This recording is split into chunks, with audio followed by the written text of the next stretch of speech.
हम भी कहते हैं, हम गर्व से कहते हैं हम हिंदुस्तानी। बस यही बोलिए ना, यही बोलिए, यही बोलिए।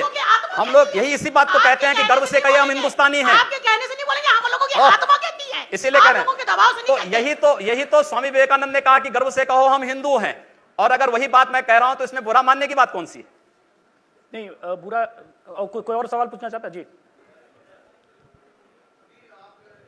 एक मिनट बैठ जाइए पीछे, माइक। हाँ उनको माइक दीजिए। हाँ एक मिनट आप बैठिए, पहले बीच में आप बैठिए, पीछे जाना। मेरा आपसे सवाल है, आपने बात की राष्ट्र की, आपने बात की कॉन्स्टिट्यूशन की, ये देश कॉन्स्टिट्यूशन से चलेगा, और तो जाहिर है कि हम अपने लोकतंत्र पे भी फख्र करते हैं, और वो लोकतंत्र जिस पिलर पे टिका हुआ है, खंबे पे, वो सेकुलरिज्म है। तो क्या आप उस सेकुलरिज्म पे और इस राष्ट्र को बढ़ाने में आप नहीं समझते कि हिंदू, मुस्लिम, सिख, ईसाई सबको आगे बढ़ाना चाहिए? आप बीच में बात करते करते कहते हैं हाँ इसका नाम बदल दूंगा, बड़े फख्र के साथ कहते हैं। आप ये क्यों नहीं कहते कि हम इसका कोई हिंदुस्तानी नाम, जब हिंदुस्तानी है तो हम सब हिंदुस्तानी हैं, आप भी और मैं भी। ना आपको सर्टिफिकेट की जरूरत है और ना मुझे सर्टिफिकेट की जरूरत है, क्योंकि योगी जी वो मुसलमान जो हिंदुस्तान में रुके बंटवारे के बाद 1947 के बाद, वो डेमोक्रेटिक सेटअप में रहना चाहते थे, वो नहीं रहना चाहते थे इस्लामी सेटअप में, और उन्हें अपने राष्ट्रवादी होने पर बहुत गर्व है, और हमें किसी से सर्टिफिकेट की क्या जरूरत है? हम तो रुके अपने इस डेमोक्रेटिक सेटअप में, और हम चाहते हैं कि हिंदुस्तान आगे बढ़े, हमारा भारत आगे बढ़े, तो उसमें बांट के तो आप भारत को पीछे ले जाना चाहते हैं। आप बहन जी बहुत अच्छी बात कह रहे हैं, और मुस्लिम है अपने मौलाना और मौलवियों को समझा पाते कि 3 तलाक के मुद्दे पर भी इस प्रकार का फतवा जारी करते, बहुत अच्छा होता, बहुत अच्छा होता ये। और मैं इस बात को विश्वास के साथ कह सकता हूं, मैं विश्वास के साथ कह सकता हूं कि इस प्रकार की कोई भी ऐसी चीज नहीं है। मैं क्षमा चाहूंगी, मुस्लिम औरतों के तलाक का मुद्दा आपका मुद्दा नहीं है, ये हम मुद्दा लोगों नहीं, का मुद्दा ये है, देश का मुद्दा है। आप पूरे देश की महिलाओं, देश का मुद्दा है। आप पूरे देश की महिलाओं के आरक्षण की बात करिए, उनको राज्यसभा में, विधानसभा में अरे बोलिए। वो मिल ही और स्वामी जाएगा, विवेकानंद जी वो ने तो कहा मिल ही था, जाएगा। मुझे दुख होता है कि लोग धर्म को व्यापार बना रखा है, जिस ये तरह व्यापार व्यापारी नहीं है। अपने लाभ और हानि के लिए लड़ता है, इसी तरह धर्माचार अपने प्रचार के लिए लाभ और हानि में लड़ते हैं। ये जो है ये व्यापार नहीं है। मुल्ला और मौलवियों को समझाई कि 3 तलाक के मुद्दे पर फतवा जारी करें और एक बड़ी मुस्लिम आबादी को न्याय दें, बड़ी कृपा होगी आप लोगों की। आप जैसे प्रगतिशील मुस्लिम महिलाओं की आवश्यकता है इस देश को। एक मिनट बहस ना करें। हाँ हेलो हाँ जी एक सेकंड जिसको मैं बोलूंगा वही सवाल पूछे। 1 मिनट। हाँ आप माइक थोड़ा ऊपर कर लीजिए मैडम, आप नीचे बीच में पकड़िए उसको। जी हाँ बीच में पकड़ लीजिए। जी पूछें। योगी जी तलाक का मुद्दा, ट्रिपल तलाक कोई इशू नहीं है मुसलमानों का।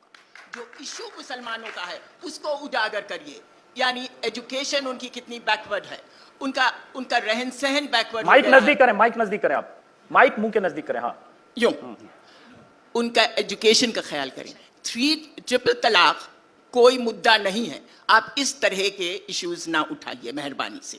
ये वो वक्त आ गया है कि आप देखें कि मुसलमान, औरतों का क्या मुद्दा, मुसलमान खुद मर्द भी एजुकेशन में कितने पीछे है, बहुत से हालात, उसको एम्प्लॉयमेंट नहीं मिलता। छोटे सवाल मैडम। हाँ बस ये वाले इश्यूज उठाइए और गलत सलत बातें आपने बहुत अच्छी बात कही है।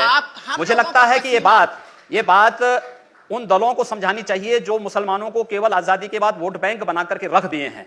अगर वोट बैंक मुसलमान नहीं बना होता तो वह भी समाज के विकास की मुख्य धारा के साथ उसी प्रकार से फिट बैठता जैसे कि अन्य जाति और मत के लोग बैठे हैं। यहाँ ये इस योगी देश जी में जो वही कह रहे स्थिति पैदा हुई। हैं, योगी जी से मैं सहमत हूं कि आप जो सवाल इनको कह रही हैं ये उठाए मुसलमानों की गरीबी, गुर्बत और इसकी बात, वहां जो पार्टियां जो मुसलमानों को सदियों से, दशकों से वोट बैंक समझती है, वो पार्टियां भी वहां मुसलमानों के सिर्फ वोट बैंक समझती है, उनके विकास की बात कम करती है। चुनाव में रमजान के मौके पर, ईद के मौके पर टोपी लगाकर मुसलमानों के साथ तस्वीरें खिंचवाते नेता भी मुसलमानों का भला नहीं करते हैं। चलिए हम वापस योगी से हमको 2 सवाल पूछने हैं।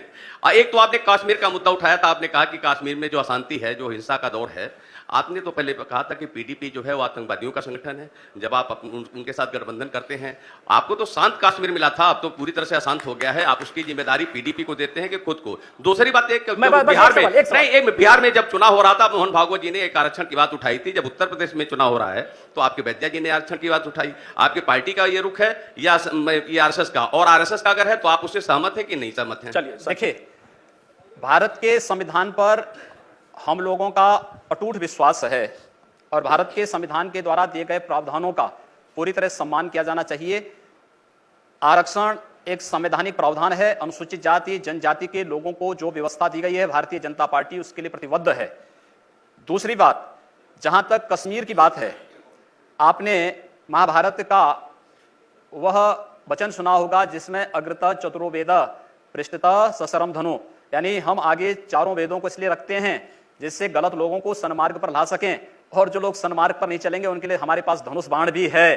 तो ये इस बात को बताता है कि हम बातचीत से जो लोग मुख्य धारा से भटके हैं, लोकतांत्रिक प्रक्रिया के साथ जुड़ना चाहते हैं, पीडीपी को उसी के तहत हम लोगों ने जोड़ करके एक राजनीतिक स्थिरता के लिए कश्मीर, जम्मू कश्मीर के अंदर सरकार दी है। और आने वाले समय में भी जम्मू कश्मीर के अंदर वे सारे कार्य होंगे जो भारतीय जनता पार्टी के इलेक्शन मैनिफेस्टो में पहले था। चलिए आरएसएस का है, बीजेपी का नहीं है। भारतीय जनता पार्टी आरएसएस का है, बीजेपी का है कि नहीं? देखिए, वैद्य जी ने अपनी बात को साफ कहा कि हम मजहबी आरक्षण के खिलाफ हैं, संविधान द्वारा अनुसूचित जाति जनजाति को दिए जाने वाले आरक्षण के खिलाफ नहीं है। मजहबी आरक्षण देश के लिए खतरनाक है, इसको पूरी तरह प्रतिबंधित किया जाना चाहिए, इसकी मांग नहीं उठनी चाहिए। रुचि, आपके समर्थक कहते हैं कि अगर यूपी में रहना है तो योगी योगी कहना है, इसका नारे का क्या मतलब है? और ये डराने वाला नहीं अरे है? भगवान कृष्ण ने भी कहा था कि तस्माद योगी भव अर्जुन, अर्जुन को कहा अर्जुन योगी बनो। अगर प्रदेश का हर नागरिक योगी बन जाएगा तो प्रदेश का कायाकल्प हो जाएगा, विकास भी हो जाएगी, सुरक्षा भी हो जाएगी। योगी आदित्य, एक मिनट जी, अरे योगी जी, एक मिनट, एक साथ सब लोग मत बोलिए प्लीज। हाँ, इनको दीजिए। हेलो, मेरा नाम रत्नेश चंद्रा है। आपसे एक सवाल यह है कि हमारे भारत देश की नींव अखंडता, यूनिटी इन डाइवर्सिटी, चाहे संविधान हो उसमें सब में लिखा हुआ है। क्या आप कभी कोई ऐसा कदम उठाएंगे जिससे हिंदू मुसलमान एक साथ होकर भारत देश की प्रगति में कुछ कर सकें? ये बड़ा गंभीर सवाल है।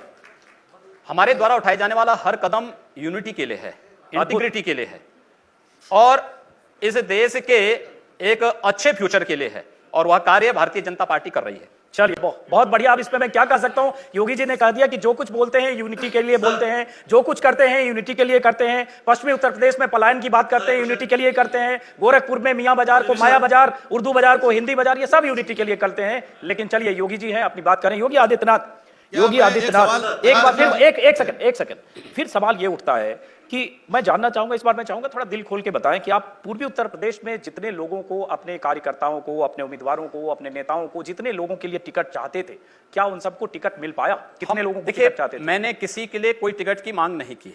एक फाइनल सूची में मैं स्वयं भी बैठा हुआ था, और जो भी कार्यकर्ता हमारी मेरिट में खड़ा उतरता था, हम लोगों ने प्रयास किया कि उसको टिकट मिले, और टिकट उन लोगों को दिया गया है। हम लोगों ने कार्यकर्ताओं से अपील की है, सबको जिताने की व्यवस्था करिए। कार्यकर्ता जीतेगा तो भारतीय जनता पार्टी जीतेगी, भारतीय जनता पार्टी जीतेगी तो प्रदेश में सुरक्षा और विकास होगा। तो ये आपके जो खास सुनील सिंह हैं, जो हिंदू कोई मतलब वाहिनी के प्रदेश ये अध्यक्ष, सब बाहर किए जा चुके आपके हैं। दायां हाथ हैं। मेरा कोई दायां और बायां नहीं, मेरा सारा समाज मेरा दायां बायां है। तो सुनील सिंह जो उम्मीदवार कुछ खड़े कर सकते हैं क्या? सब वापस हो चुके हैं। तो मतलब जितने उम्मीदवार आप चाहते थे उतने मिल गए? आप मेरा कोई ख्वाहिश ही नहीं खुश थी। है? भारतीय जनता पार्टी के और उनके सहयोगी दलों के 403 विधानसभा क्षेत्रों का हर कार्यकर्ता मेरा कार्यकर्ता है, हर उम्मीदवार मेरा उम्मीदवार है। चलिए, ये थे सर, एक मिनट, आखिरी खत्म करना पड़ेगा। एक सवाल नहीं, एक मिनट, एक मिनट बैठे। कॉन्फ्रेंस होती थी गोरखपुर अरे, में, योगी जो योग पे होती थी, पिछले 3-4 साल से वो ऑर्गेनाइज नहीं की गई है। तो क्या आप योगी आदित्यनाथ